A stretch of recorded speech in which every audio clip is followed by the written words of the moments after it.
Salut, c'est Nico du blog Oser Investir. J'espère que tu vas bien. Une toute nouvelle vidéo où j'ai le plaisir d'accueillir Aymeric. Enfin, c'est plutôt toi qui a... Alors le plaisir, je sais pas, mais en tout cas qui m'accueille. Ouais, je suis très content que tu sois là. Et ça va être cool parce que c'est vraiment une petite interview où Aymeric va nous parler de ses investissements. Et clairement, il envoie du lourd parce qu'il a un très gros patrimoine qui a été réalisé en 2 ans. Et donc ça va être top, on va vraiment parler un peu de ses investissements et où il en est aujourd'hui. Mais avant tout, n'hésite pas à t'abonner à ma chaîne YouTube et tu peux également télécharger juste en dessous de la vidéo mon e-book sur les villes les plus rentables pour faire de la colocation en France.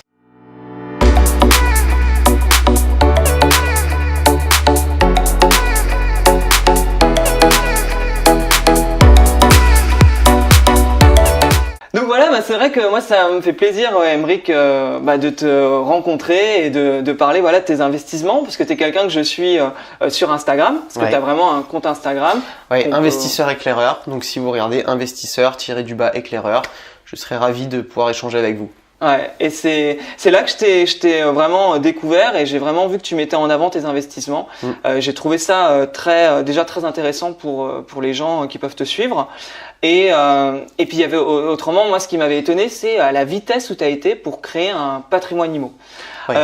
Donc déjà, est-ce qu'en résumé, tu peux me dire combien tu as investi en combien de temps? D'accord. Moi aujourd'hui j'ai 23 appartements, donc 2 sous-location et 21 biens dont je suis propriétaire. Ça représente à peu près 2 millions d'euros d'actifs que j'ai achetés en l'espace de 24 mois. Bon, j'ai rien foutu à peu près les 6 premiers mois, j'ai vraiment accéléré sur l'année dernière. Ouais, donc 2 millions, c'est énorme. Finalement, c'est quelque chose que tu as réussi à mettre en place très rapidement, comme quoi tu as dépassé tes limites. En tout cas, tu t'es mis à fond dans tes projets. Ouais, je pense qu'il faut vraiment se lancer. Une fois qu'on est lancé, c'est le plus dur. Le plus dur, c'est de mettre le pied à l'étrier. Mais une fois que vous avez commencé à le faire et que vous voyez que ça marche, c'est simple. Il faut juste dupliquer. C'est-à-dire, en quelque sorte, vous simplifiez les choses et ensuite vous les dupliquez dans les différentes opérations que vous allez pouvoir réaliser. Ouais. Ah, c'est top. Donc, est-ce qu'on peut revenir un petit peu sur qu'est-ce que tu as comme appartement et quelle stratégie tu as mis en place pour ces appartements? Alors moi, j'ai effectivement dans ces appartements, c'est plusieurs stratégies. La première chose, c'est de la location nue que je vais avoir sur des appartements que j'ai notamment à travers un immeuble de rapport que j'ai sur la ville de Marseille. Après, je vais avoir plus du patrimonial. Donc du patrimonial, qu'est-ce que c'est? C'est pour moi de la valeur refuge. C'est de l'actif parisien. Donc c'est des studios dans Paris. J'ai 2 studios dans le 17e. Ensuite, je vais avoir aussi de l'opération à plus gros cash flow. C'est-à-dire qu'est-ce que c'est? C'est de l'opération qui va me rapporter de l'argent tous les mois. Ce que de l'immeuble de rapport va faire un petit peu moins par rapport au volume que ça nécessite en termes d'investissement. Là pour le coup c'est de l'opération sur du saisonnier que je vais avoir, donc notamment sur l'Île-de-France première couronne, donc à Chatou, Carrière-sur-Seine, sur 3 appartements. Et également du saisonnier sur Marseille, encore et toujours cette ville. Avec tes 23 biens, oui. Donc 2 millions d'encours, oui. Combien ça te rapporte à peu près 6 000 euros par mois. Tu as choisi principalement la stratégie de la courte durée. Il y avait une raison là-dessus? J'imagine pour la rentabilité, pour le cash flow que ça dégage. En fait, c'est comme je disais tout à l'heure, c'est que le cash flow il est généré par des opérations de courte durée parce que c'est là où globalement on va avoir une très grosse différence entre ce qu'on encaisse et ce qu'on donne chaque mois. Mais effectivement, il faut quand même réussir à diversifier ses activités et d'avoir un petit peu de tout. Le saisonnier c'est bien. Bon, je fais pas partie de ceux qui disent que le saisonnier va s'arrêter du jour au lendemain, mais il faut quand même aussi bien diversifier les villes dans lesquelles vous le faites, parce que je rappelle que le saisonnier, pour ceux qui ne le savent pas, c'est légal, mais en plus d'être légal, il y a une vraie analyse de la commune, c'est-à-dire que certaines communes vont être très répressives sur cette activité et d'autres ne vont pas l'être. Donc ça veut dire que politiquement, il faut quand même se méfier. Des communes changent en ce moment, ça va être bientôt les élections municipales et il faut effectivement faire attention et diversifier ses actifs dans plusieurs communes pour pas avoir un risque que l'activité s'arrête du jour au lendemain et d'avoir tous ses biens dans cette même commune. Là, tu as quand même pas mal investi à distance. Oui. C'est vrai que tu habites Paris. Oui. Tu as des biens notamment à Marseille. Comment tu as fait pour investir à distance? C'est quoi un peu la clé pour toi de ceux qui disent à distance c'est compliqué? Ou même, tu sais, il y en a beaucoup qui disent il faut acheter à côté de chez soi. Ils sont vraiment partisans de ce point de vue. On s'embête pas à aller ailleurs. Toi, comment t'as fait pour investir à distance? La première chose déjà, c'est que j'ai fait un peu comme toutes ces personnes que tu viens de décrire, c'est que le premier, je l'ai acheté à côté de chez moi. Ouais. Voilà, donc ça a été le premier appartement que j'ai acheté. Ensuite, j'ai fait partie de ceux qui ont, je dirais pas lancé une fléchette sur une carte, mais presque. C'est-à-dire que j'ai pris en fait les différents rendements espérés en me baladant sur Le Bon Coin, en me baladant sur différents sites d'annonces, et j'ai simplement regardé les prix à la location et les prix à l'acquisition. Et j'ai fait un rapport entre les deux et je me suis dit, tiens, quel est à peu près le rendement qu'on peut espérer sur cette ville? Quel est le rendement qu'on peut espérer à peu près sur une autre ville?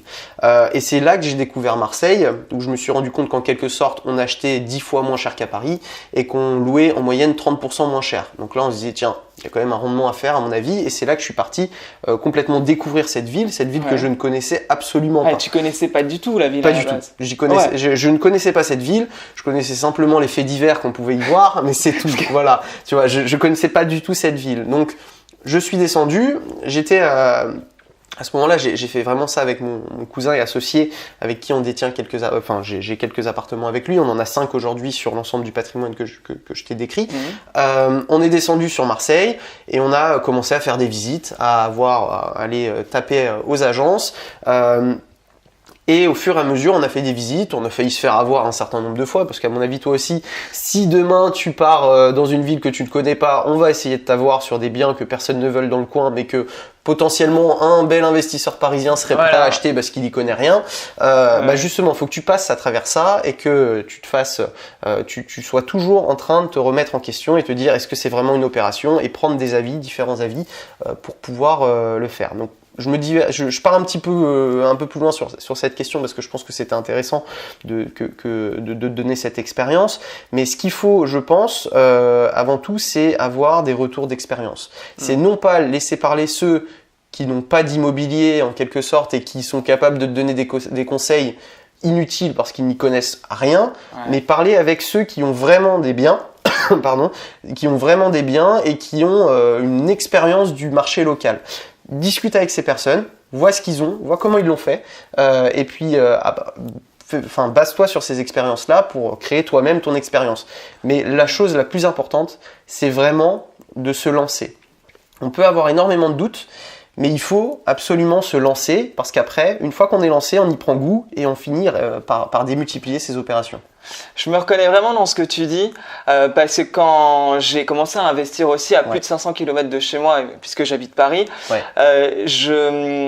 j'avais besoin de connaître des personnes qui faisaient des opérations dans la ville où j'ai investi. C'était pour moi hyper important parce que j'avais peur de faire des erreurs, je connaissais pas le marché et c'est vraiment en communiquant avec les gens que j'ai vraiment réalisé à quel point il y avait des choses à faire et que c'était possible et que je me trompais pas dans ma direction.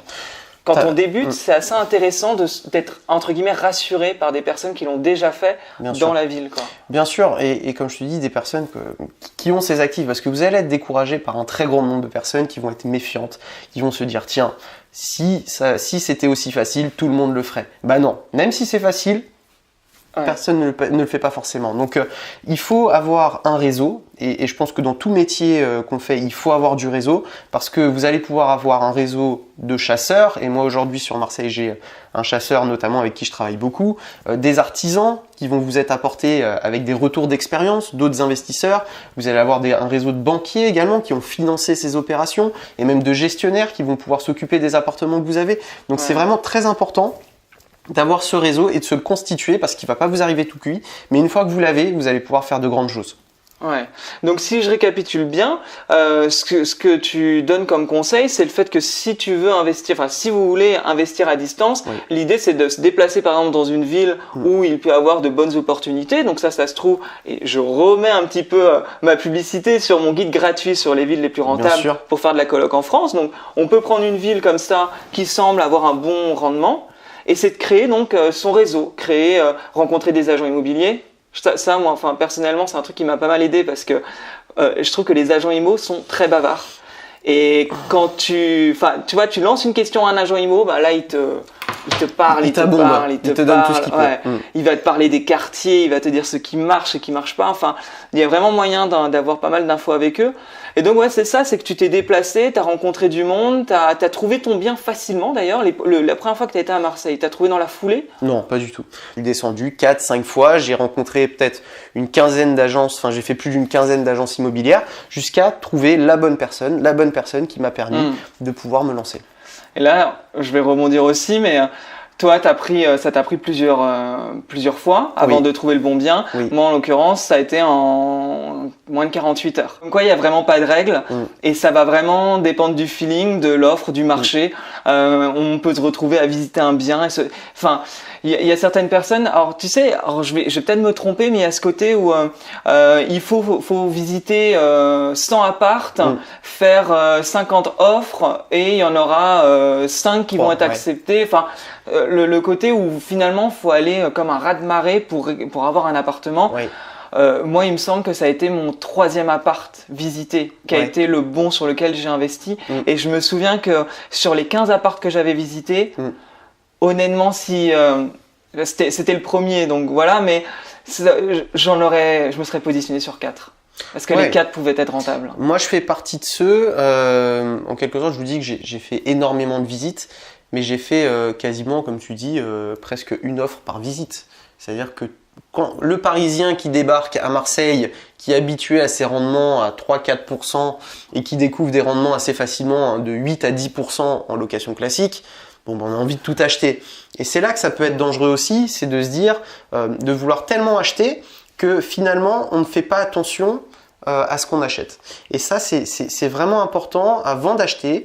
Je ne veux pas faire partie de ceux qui disent il faut faire très attention à tout, mais ça nécessite une méthode. Ça nécessite des connaissances. Il faut que vous ayez des connaissances en bâtiment, notamment sur de la rénovation. Et ta dernière colocation a été très très belle, enfin est très très belle et très très bien rénovée. Donc tu as dû apprendre certainement énormément de choses à ce moment-là. Mais il faut des connaissances sur des domaines sur lesquels vous n'auriez pas forcément auparavant avant que vous commenciez l'immobilier. C'est pas forcément des choses sur lesquelles vous seriez attardé. Je veux dire, moi jamais j'aurais aimé passer autant de temps chez Leroy Merlin ou même dans d'autres enseignes si j'avais pas eu un intérêt derrière d'acheter un appartement. Il me semble que ta plus grosse erreur dans l'immobilier concerne les travaux. Est-ce que tu peux nous parler de cette plus grosse erreur? La plus grosse erreur, c'est que quand on achète à distance, il faut absolument contrôler parce que si vous laissez les différents entrepreneurs que vous avez sur vos opérations trop libres, ils vont prendre un peu votre chantier comme ils vont y consacrer du temps uniquement quand ils auront le temps et puis finalement personne n'est là pour vérifier ce qui se passe et ils vont un peu abuser de votre confiance.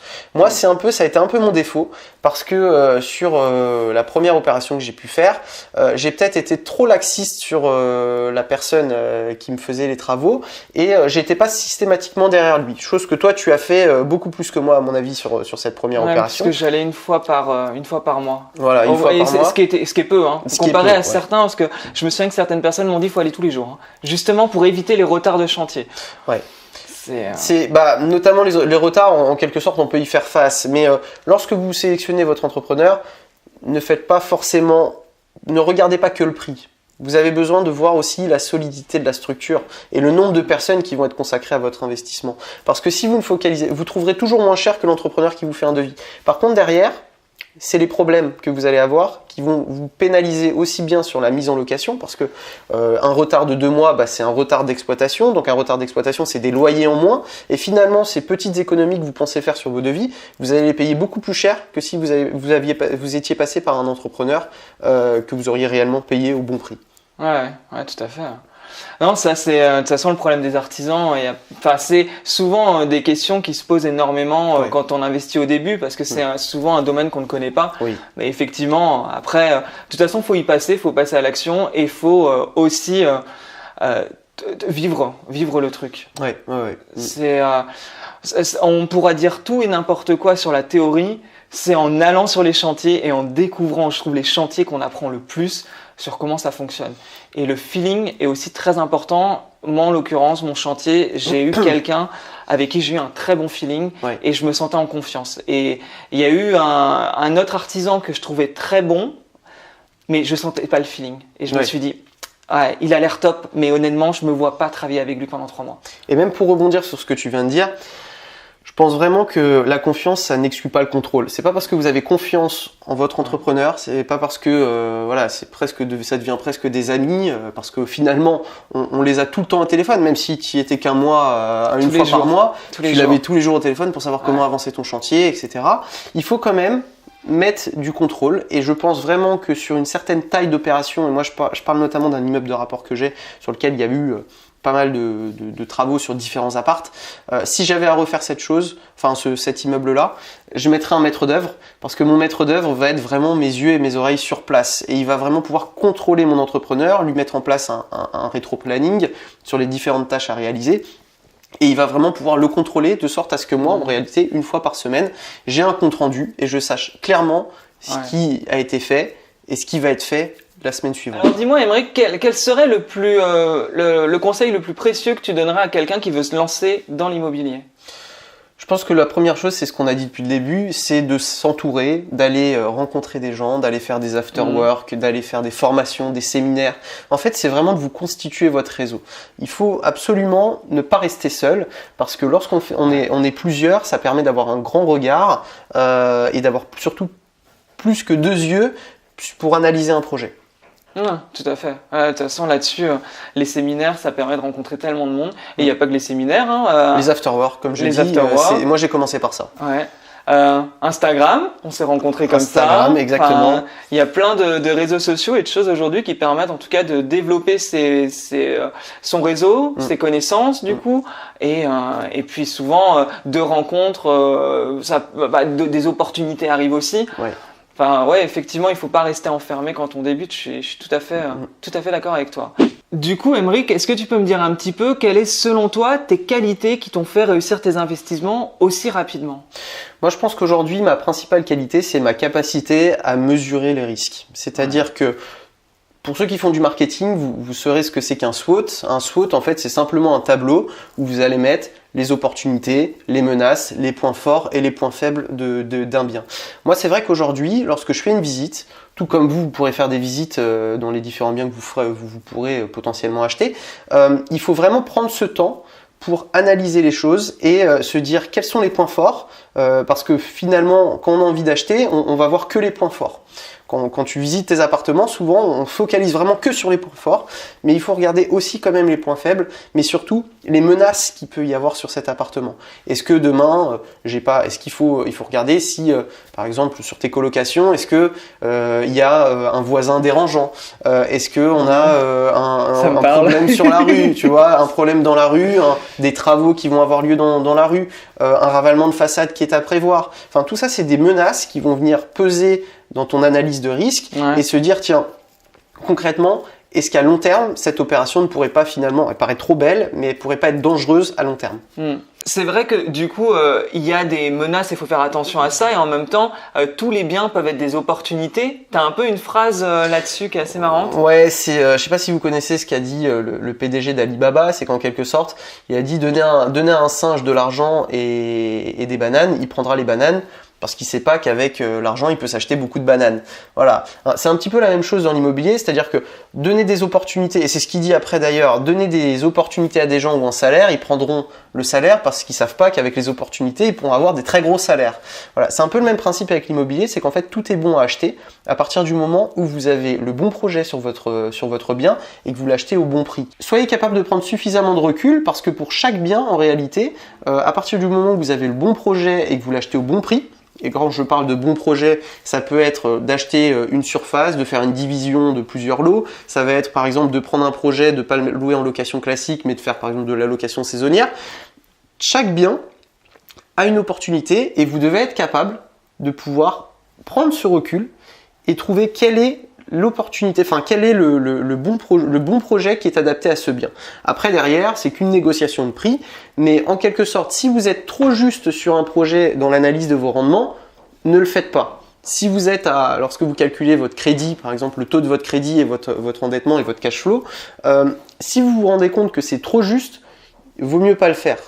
Parce que si vous n'avez pas les moyens, notamment, de pouvoir financer la gestion de votre bien, ça va vous nécessiter en quelque sorte un effort d'épargne, et cet effort d'épargne-là va devenir vite un encombrement dans votre vie personnelle. Voilà, donc moi je déconseille à toute personne qui aurait un projet qui soit trop juste de le réaliser, parce que sauf si vous avez une volonté de transformation de ce projet, sinon ne le faites pas, parce que vous risquez de vous en mordre les doigts. Ok, bah en tout cas, merci Aymeric pour toutes ces infos. Rappelle-nous, on peut te retrouver. Ouais. Alors vous pouvez me retrouver sur Instagram, sur mon compte qui est investisseur-éclaireur. Bon, on va le voir en haut, en bas, sur les côtés, je sais pas. Je te laisse faire. Mais voilà, n'hésitez pas à venir me parler. Je serai très content de pouvoir répondre à toutes vos questions. J'essaye d'être le plus transparent possible dans tous mes posts. Donc encore une fois, je suis vraiment quelqu'un comme tout le monde. J'ai acheté, ça paraît impressionnant d'avoir acheté et d'avoir 23 biens en l'espace de 24 mois. D'ailleurs, je viens de me rendre compte que ça fait quasiment un par mois en fait. Ça fait presque un par mois. Ça fait presque un par mois, mais je suis vraiment très accessible et vous aussi, vous allez pouvoir faire la même chose à partir du moment où vous utilisez la bonne méthode. Et puis je vous dis à tous à très bientôt et n'oubliez pas, toujours vous pouvez vous abonner à ma chaîne YouTube et télécharger mon guide gratuit des villes les plus rentables en France pour faire de la colocation. À bientôt. Salut les investisseurs. Salut.